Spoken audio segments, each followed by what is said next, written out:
তপস্যাকালের তৃতীয় সপ্তাহ মঙ্গলবার। প্রথম পাঠ প্রবক্তা দানিয়েলের গ্রন্থ ৩ অধ্যায় পদ সংখ্যা ২৫ এবং ৩৪ থেকে ৪৩। অনুতপ্ত পাপীর ঐশ্য অনুগ্রহ প্রার্থনা। ব্যাবিলনের রাজার আদেশে যখন ইহুদি যুবক আজারিয়াকে একটা জ্বলন্ত চুল্লির মধ্যে নিক্ষেপ করা হলো, সেই সময় আজারিয়া আগুনের মাঝখানে দাঁড়িয়ে দাঁড়িয়ে জোর গলায় প্রার্থনা করে বলতে লাগলেন, ওগো রক্ষা করো, তোমার নামের গৌরব, চিরকালের মতো আমাদের পরিত্যাগ করো না। তোমার সেই মহাসন্ধি বাতিল করে দিও না তুমি। তোমার প্রিয়তম আব্রাহাম ও তোমার সেই পবিত্রজন ইসাহাকের কথা ভেবেই তোমার করুণা থেকে আমাদের বঞ্চিত করো না। তুমি তো তাদের কাছে প্রতিশ্রুতি দিয়েছিলে, তাদের বংশধরদের তুমি অগণিত করে তুলবে আকাশের তারার মতো, সমুদ্র তীরের বালু কণার মতো। ওগো অধীশ্বর, আজ আমরা তো সকল জাতির মধ্যে ক্ষুদ্রতম জাতিতেই পরিণত হয়েছি। আজ আমাদের পাপের জন্যে পৃথিবীর সর্বত্রই আমরা অবনত অবস্থায় পড়ে আছি। এখন আমাদের আর নেই কোনো নৃপতি, কোনো প্রবক্তা, কোনো নেত্রীজন, দেবার মতো নেই কোনো পূর্ণাহুতি, কোনো বলিদান, কোনো অর্ঘ্য, কোনো ধুনো। এমন কোনো স্থানও আমাদের নেই যেখানে তোমার কাছে নৈবেদ্য উৎসর্গ করে আমরা তোমার করুণা লাভ করতে পারি। ওগো ভগ্ন হৃদয়, অবনমিত অন্তর, এই যে আমরা যেন তোমার কাছে তবুও গ্রহণীয় হতে পারি, যেমন হতাম যদি সঙ্গে থাকতো পূর্ণাহুতি দেবার মতো যত মেষ আর বৃষ, যদি সঙ্গে থাকতো শত সহস্র নধর মেষ শাবক। আজ আমাদের যোগ্য তোমার কাছে তেমনই যেন হয়, আমরা যেন মনে প্রাণে তোমার অনুসরণ করতে পারি। কেননা তোমারই ওপর ভরসা রাখে যারা, তাদের লজ্জিত হতে হবে না কোনো দিন। এখন আমরা সমস্ত অন্তর দিয়েই তোমার অনুসরণ করি, সম্ভ্রম করি তোমায়, তোমার শ্রীমুখ অন্বেষণ করি। ওগো আমাদের লজ্জায় পড়তে দিও না তুমি, আমাদের প্রতি বরং দেখাও তোমার দয়া, দেখাও তোমার সেই অপার করুণা, আবার সাধন করো তোমার সেই সব আশ্চর্য কীর্তি, আমাদের মুক্ত করো তুমি। ওগো প্রভু, প্রকাশ করো তোমার নামের মহিমা। প্রভুর বাণী।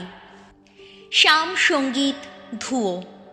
তোমার কৃপার কথা ওগো প্রভু চিরদিন মনে রেখো।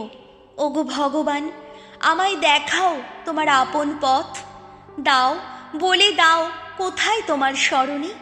তোমার সত্য মার্গে আমায় নিত্য চালিত করো, আমায় দীক্ষা দাও।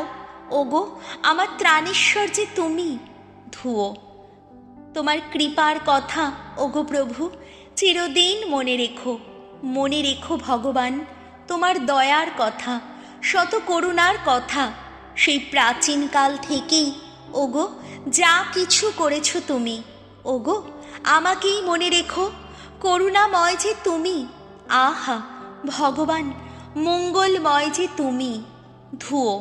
তোমার কৃপার কথা ওগো প্রভু চিরদিন মনে রেখো। ভগবান তিনি মঙ্গলময়, সত্যনিষ্ঠ তিনি, তাই তো সমস্ত পাপীকে সঠিক চলার পথ চিনিয়ে দেন তিনি। বিনম্র যারা ধর্মমার্গে তাদের চালিত করেন, বিনম্র যারা তাদের তিনি তো বলে দেন তার পথ। ধুয়ো। তোমার কৃপার কথা ওগো প্রভু চিরদিন মনে রেখো। বাণী বন্দনা। হে খ্রিস্ট, হে করুণা ঘন, নমো হে, নমো হে। এখনো সময় আছে, এ কথা শোনাচ্ছেন স্বয়ং ভগবান। মনে প্রাণে আমার কাছে আবার ফিরে এসো তোমরা, আমি যে দয়াময়, করুণা নিধান। মথি রচিত মঙ্গল সমাচার 18 অধ্যায় পদ সংখ্যা 21 থেকে 35। তোমরা যদি নিজেদের ভাইকে ক্ষমা না করো, তবে পরম পিতাও তোমাদের ক্ষমা করবেন না।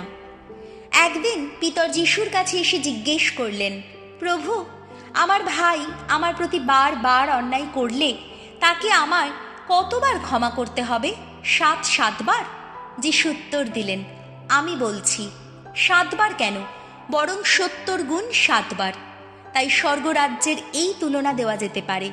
এক ছিলেন রাজা, যিনি তার কর্মচারীদের সঙ্গে দেনা পাওনার হিসাব নিকাশ করতে চেয়েছিলেন। তিনি হিসাব নিকাশ করতে বসেছেন, তখন এমন একজনকে সেখানে আনা হলো, তার কাছে যার কোটি কোটি টাকার ঋণ ছিল। লোকটার সেই ঋণ শোধ করার ক্ষমতা ছিল না। তাই তার মনিব হুকুম দিলেন যে তাকে, তার স্ত্রী, পুত্র কন্যাদের এবং তার যা কিছু আছে সমস্তই বিক্রি করে যেন তার ঋণটা শোধ করিয়ে নেওয়া হয়।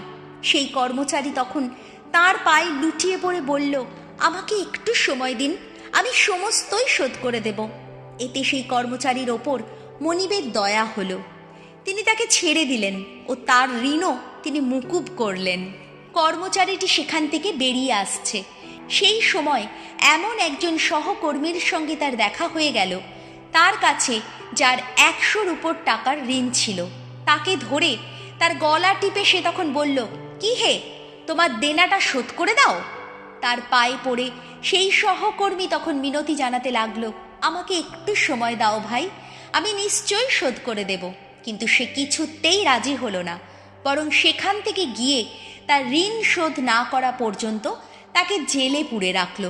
এই ব্যাপার দেখে তার সহকর্মীরা খুবই দুঃখ পেল এবং তারা মনিবকে এসে সমস্ত ঘটনাটা জানালো। তখন তাকে ডেকে পাঠিয়ে মনিব বললেন, ওরে পাজি, আমাকে অনেক করে বলেছিলি বলেই আমি তোর সমস্ত ঋণ মুকুব করেছিলাম। তেমনি তোরও কি উচিত ছিল না তোর ওই সহকর্মীকে দয়া করা, যেমন আমি তোকে করেছি? তখন তার মনিব রেগে গিয়ে তাকে কারারক্ষীদের হাতে তুলে দিলেন, যাতে তার সমস্ত ঋণ শোধ না করা পর্যন্ত তাকে শাস্তি নিপীড়ন ভোগ করতে হয়।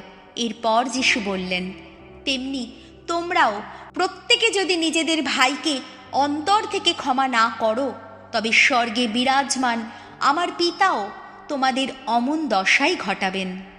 এই হলো প্রভু যিশুর মঙ্গল সমাচার।